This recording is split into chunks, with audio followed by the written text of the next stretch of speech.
नमस्कार साथियों, स्वागत है आपका अपने यूट्यूब चैनल पे। और आज है 27 तारीख। तो इस वीडियो में 27 तारीख की जो भी घटनाएं होती हैं, जो भी नई नई चीज़ें होती हैं जो एग्ज़ाम के लिहाज से बहुत ज़रूरी होती हैं, उन्हीं को इस वीडियो में शामिल किया गया है। चलिए दोस्तों, बढ़ते हैं पहले क्वेश्चन की तरफ। तो पहला क्वेश्चन है, वर्ष 2021 में किस राज्य में एससी कास्ट जो अनुसूचित जाति होती है उसके खिलाफ ज़्यादा अपराध हुए हैं? तो ये जो रिकॉर्ड होता है ये एनसीआरबी देती है। पहली बात तो ये है, एनसीआरबी ये रिकॉर्ड देती है, जिसे हम राष्ट्रीय अपराध ब्यूरो बोलते हैं, है ना। तो इसमें जो ऑप्शंस हैं कि एससी समूह के खिलाफ किस राज्य में अपराध दर सबसे ज़्यादा हासिल हुई है 2021 में, तो इसके ऑप्शंस हैं उत्तर प्रदेश, मध्य प्रदेश, महाराष्ट्र, असम। ये 4 राज्यों के नाम दिए गए हैं और जिसमें इसका आंसर है मध्य प्रदेश। जी हाँ, मध्य प्रदेश एक ऐसा राज्य है जिसमें सबसे ज़्यादा अपराध दर हुई है। और देखा जाए तो 2020 और 21 इन दोनों में अगर 2020 की बात करें, 2021 की बात करें, तो दोनों चीज़ों में ये मध्य प्रदेश की जो दर है अपराध दर वो सबसे बड़ी रही है, सबसे ज़्यादा रही है एससी समूह के खिलाफ। और 2019 की अगर बात करें तो वहाँ पे राजस्थान टॉप पे था और एमपी सेकेंड नंबर पे था। तो 2019 के बाद राजस्थान में कुछ कम हुए अपराध, और 2020 और 21 ये सब में एनसीआरबी के अनुसार जो राष्ट्रीय अपराध रिकॉर्ड ब्यूरो है इसके हिसाब मध्य प्रदेश टॉप पे बना हुआ है एससी कास्ट के खिलाफ अपराध करने में। अगर हम बात करते हैं एनसीआरबी की, तो एनसीआरबी एक ऐसा संगठन है जो जिसकी स्थापना कब हुई थी? 1986 में हुई थी। और ये अपराध का डेटा एकत्र करती है, जो एक हमारी सरकारी एजेंसी है, भारतीय गवर्नमेंट की एजेंसी है। तो इस सवाल में हमने ये देखा कि 2020 और 21 में मध्य प्रदेश में एनसीआरबी के अकॉर्डिंग एससी समुदाय के खिलाफ ज़्यादा अपराध हुए हैं, वो टॉप पे जा रहा है। और 2019 में राजस्थान था। और एनसीआरबी की जो स्थापना है 1986 में हुई। और एनसीआरबी एक राष्ट्रीय संस्था है जो अपराध का डेटा एकत्र करती है। क्वेश्चन नंबर 2 है यहाँ पे आपका। क्वेश्चन नंबर 2 की अगर हम बात करते हैं तो ये है, मेरी माटी मेरा देश। मेरी माटी मेरा देश का जो अभियान है वो कब होगा, किस महीने में होगा? तो यहाँ पे जुलाई है, अगस्त है और सितंबर है, अक्टूबर है। ये 4 महीनों के नाम दिए गए हैं जिसमें मेरी माटी मेरा देश अभियान आयोजन किया जाएगा। जी, इसका जो आंसर होगा वो होगा अगस्त, मतलब आपका बी ऑप्शन राइट है। और ये होगा 9 से 15। जी, तो ये होगा 9 से 15 अगस्त के बीच में। देखिए, ये जो आज़ादी का अमृत महोत्सव चल रहा था ये सभी को पता है। तो आज़ादी का जो अमृत महोत्सव है इसकी शुरुआत हुई थी 12 मार्च 2021 से। और इसकी जो शुरुआत है वो हुई थी साबरमती से दांडी तक 1 मार्च हुई थी, जिसमें इसकी शुरुआत हुई थी उससे। तो अब जो मेरी माटी मेरा देश एक अभियान है, ये क्या है? ये अमृत महोत्सव के समापन कार्यक्रम के रूप में किया गया है।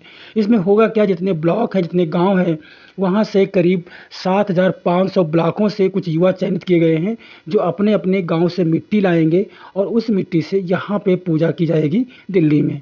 देखिए, पूरे देश में लगभग 7500 ब्लॉकों से चयनित युवा दिल्ली के कर्तव्य पथ पर इस कार्यक्रम के एकत्रित होंगे और वह अगस्त 2023 में आयोजित होने वाले इस मेगा कार्यक्रम में अपने राज्यों के सभी ग्राम पंचायतों से मिट्टी लेकर आएंगे।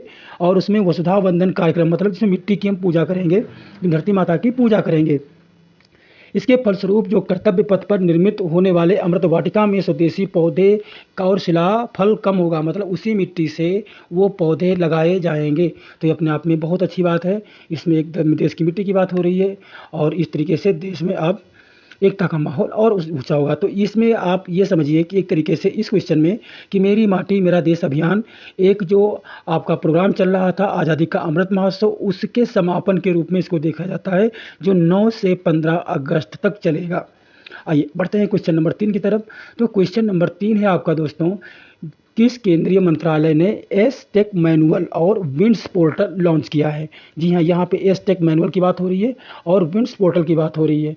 तो इसमें से किसने किया है? यहाँ पे आपके ऑप्शंस हो जाते हैं, रक्षा मंत्रालय, एमएसएमई मंत्रालय, कृषि और किसान कल्याण मंत्रालय, वाणिज्य और उद्योग मंत्रालय। ये 4 हैं जहाँ पे आपका राइट ऑप्शन हो जाता है सी, कृषि और किसान कल्याण मंत्रालय।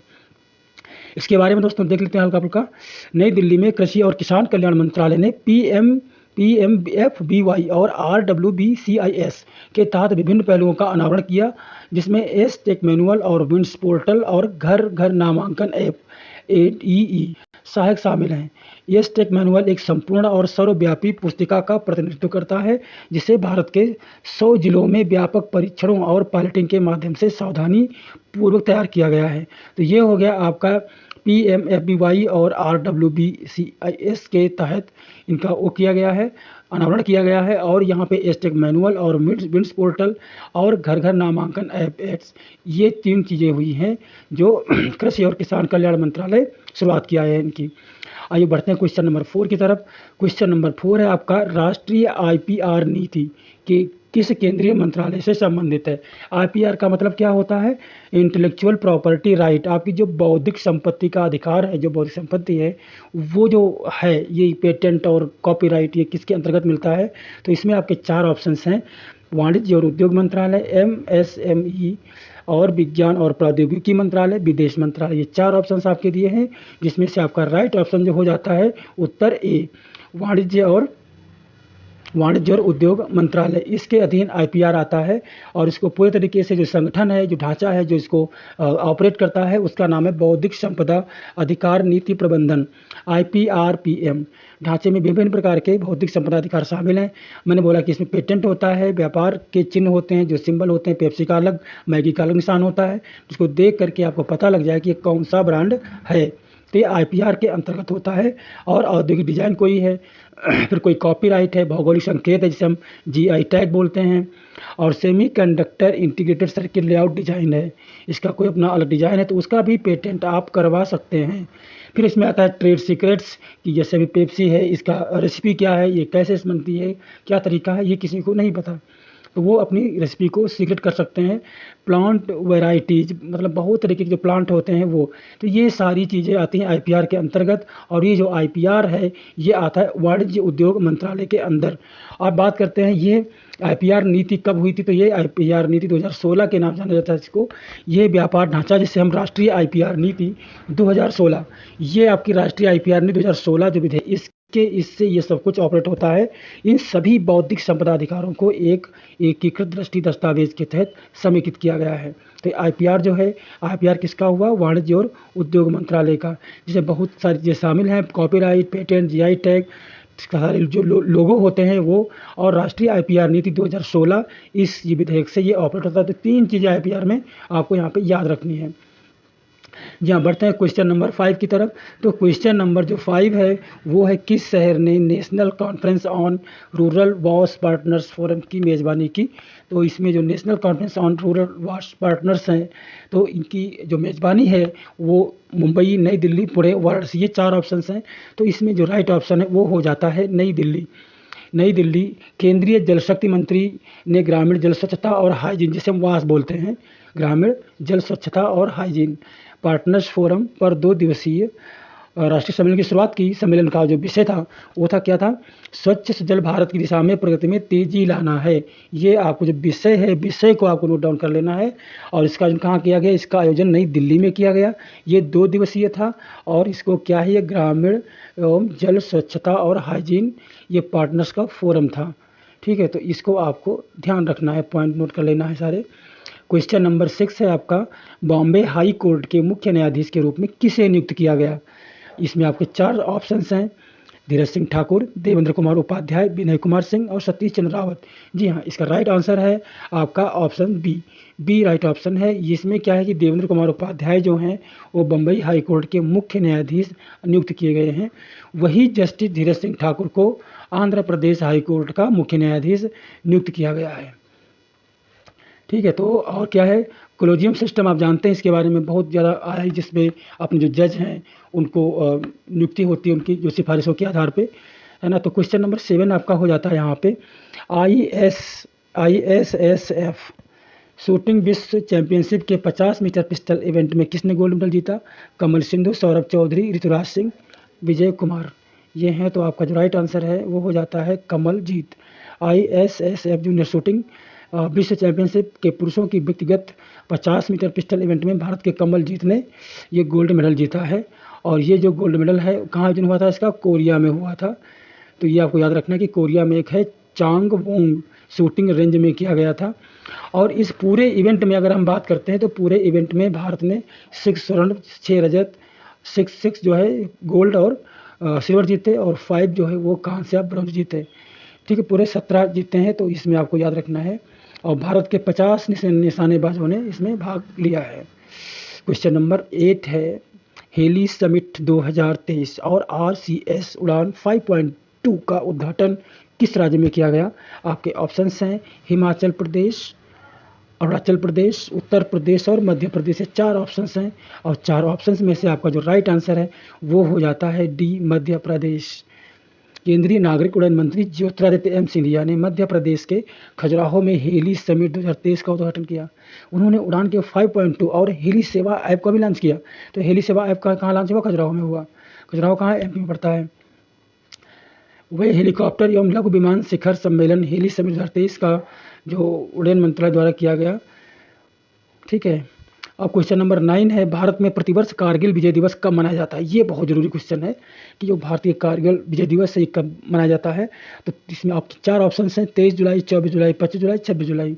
अब यहाँ पे आप देखिए कि आपका जो राइट आंसर है वो है 24 जुलाई। भारत में 26 जुलाई आपका आंसर है। और 26 जुलाई को कारगिल युद्ध में देश की जीत के याद में इसको मनाया जाता है। इसके तहत देश में विभिन्न कार्यक्रमों का आयोजन किया जाता है। और वर्ष 1999 में इसी तारीख को कारगिल युद्ध आधिकारिक तौर पर संपन्न हुआ था। इसमें 24वें जो इस समय जो हमारा 24वां कारगिल दिवस मनाया जाएगा। मीन्स हम 23-24 साल हो गए हमारी इस विजय को। अब क्वेश्चन नंबर 10 है, 8वीं भारतीय ऑस्ट्रेलिया डिफेंस पॉलिसी टॉक का आयोजन कहाँ किया गया? तो इसके लिए आपके 4 ऑप्शंस हैं। देखिए, जब कोई विदेशी समझौता है तो उससे आपको जरूर ध्यान देना है। और यहाँ पे तो इस समझौते में लिखा हुआ है कि एक तो समझौता 8वां है, फिर ये भारत ऑस्ट्रेलिया के बीच में हुआ और ये डिफेंस से रिलेटेड है। तो इस तरीके से अगर ज़्यादा नहीं मतलब आपको ध्यान देना है तो इतना तो ध्यान वनडे एग्जाम में हो गई होगा, इतना तो आएगा। ये आपका जो नेक्स्ट क्वेश्चन है क्वेश्चन नंबर 10 और ये है 8वीं भारतीय ऑस्ट्रेलिया डिफेंस पॉलिसी टॉक का आयोजन कहाँ हुआ? तो ये कहाँ हो जाएगा?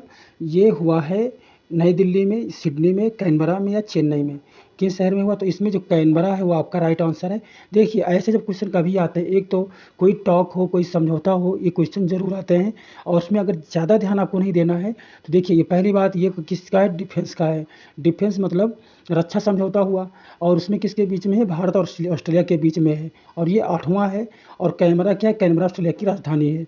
तो इतनी चीज़ आप इसमें ध्यान दे दोगे तो कोई मतलब ज़्यादा दिक्कत नहीं होगी आपको, सब अच्छे से हो जाएगा एग्जाम पेपर आपका। इसमें देखिए, भारत और ऑस्ट्रेलिया के बीच 8वीं डिफेंस पॉलिसी टॉक, जिसे हम रक्षा नीति वार्ता कहते हैं। और इसका जो आयोजन है ऑस्ट्रेलिया की राजधानी कैनबरा में आयोजित किया गया। और इसमें सबसे बड़ी बात है कि जो इंडिया के जो विशेष सचिव थे निवेदिता शुक्ला वर्मा और जो वहाँ के उप सचिव कार्यवाहक थे वो थे स्टीवन मूरे, इनके बीच में हुआ है। और करीब 2020 से भारत ऑस्ट्रेलिया ऐसे समझौते करते आ रहे हैं। तो ये है आपका क्वेश्चन नंबर 10। इसमें जो 8वीं डिफेंस समझौता है वो हुआ है कैनबरा के साथ में।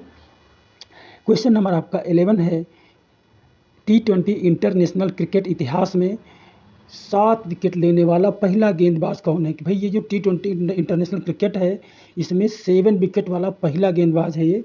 तो इसके जो 4 ऑप्शंस हैं वो हैं रहमान मलिक और मुकेश सिंह, मोहम्मद सिराज और सयाज रुल एजाद इदरस। तो इसमें जो आपका राइट आंसर है वो है डी, सयाज रुल एजाद इदरस। और ये रहने वाले कहाँ के हैं? ये मलेशिया के रहने वाले हैं। ठीक है, तो इनका आप याद रख लीजिए नाम कि भैया इन्होंने 7 विकेट लिए हैं T20 इंटरनेशनल क्रिकेट के इतिहास में और ये पहले बंदे हैं जिन्होंने ऐसा किया है। तो ये हो गए पहले। और अगर इस लिस्ट में हम अपने भारत की बात करें तो भारत भी क्या है, दीपक चाहर और युजवेंद्र चहल की जोड़ी भी यहाँ पे शामिल थी। और इन लोगों ने क्या किया? 6 विकेट लेने का कारनामा किया था। ठीक है, इन्होंने 6 विकेट लिए थे, उन्होंने सयाज एजाद रुल इदरस ने ले लिए 7 विकेट। तो ये हो गए पहले बंदे। ठीक है, चलिए दोस्तों, ये था आज की सीरीज़ का लास्ट क्वेश्चन और मिलते हैं अगले वीडियोज़ में नए टॉपिक के साथ में। तब तक के लिए जय हिंद।